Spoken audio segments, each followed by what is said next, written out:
বৃহস্পতিবার ৫ই ফেব্রুয়ারি রাজ্যের অর্থ দপ্তরের দায়িত্বপ্রাপ্ত মন্ত্রী চন্দ্রিমা ভট্টাচার্য ২০২৬-২৭ অর্থবর্ষের জন্য পশ্চিমবঙ্গের অন্তর্বর্তী বাজেট পেশ করেন। বিভিন্ন দপ্তরের ব্যয় বরাদ্দের হিসাব এবং অন্যান্য অনেক নতুন প্রকল্প বা প্রজেক্টের কথাও ঘোষণা করা হয়।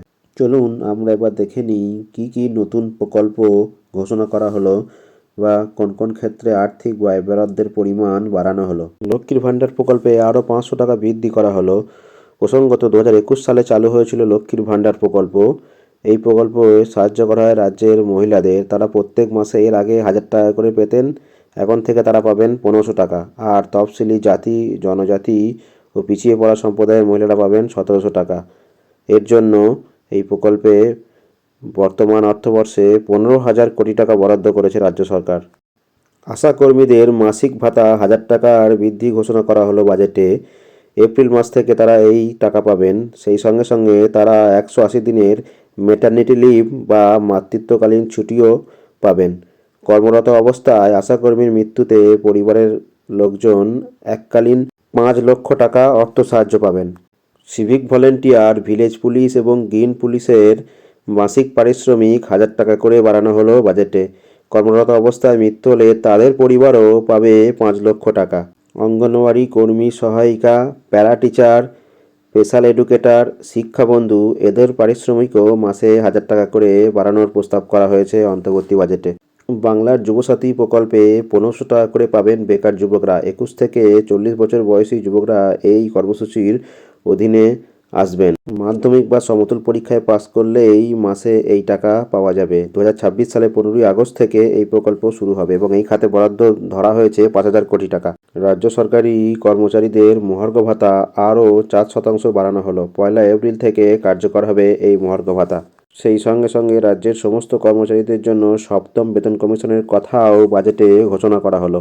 স্বাস্থ্যসাথী প্রকল্পের আওতায় আনা হলো জোম্যাটো, সুইগি, অ্যামাজন, ফ্লিপকার্ট ইত্যাদি কোম্পানিতে কর্মরত গিগ কর্মচারীদের ১০০ দিনের কাজে আগামী অর্থবর্ষে ২,০০০ কোটি টাকা বাজেটে বরাদ্দ করা হয়েছে। পেনশন প্রাপকদের রাজ্য হেলথ স্কিমে চিকিৎসা সংক্রান্ত খরচ লাঘব করার উদ্দেশ্যে ২ লক্ষ টাকার ক্যাশলেস সুবিধার সীমা বাড়ানোর প্রস্তাব করা হয়েছে। সরকারি প্যানেলভুক্ত হাসপাতালে ভর্তি অবস্থায় তাদের চিকিৎসা খরচ ২ লক্ষ টাকা অতিক্রম করলে পরবর্তী বাড়তি খরচের 75% পর্যন্ত ক্যাশলেস করা হবে, এ বিষয়ে ঘোষণা করা হলো।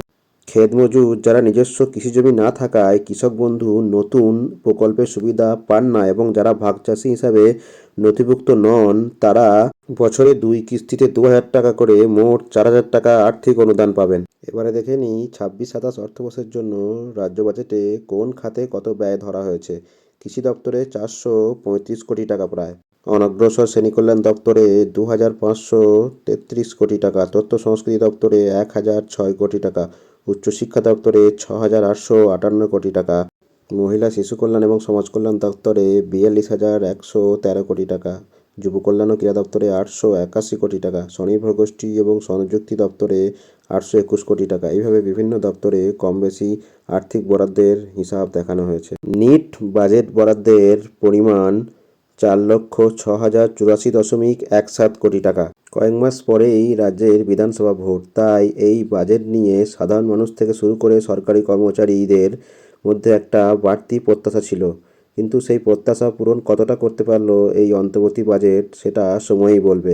আপনারা আপনাদের মূল্যবান মতামত কমেন্ট করে জানান, আর অবশ্যই চ্যানেলটিকে সাবস্ক্রাইব করবেন এবং প্রচুর শেয়ার এবং লাইক করবেন।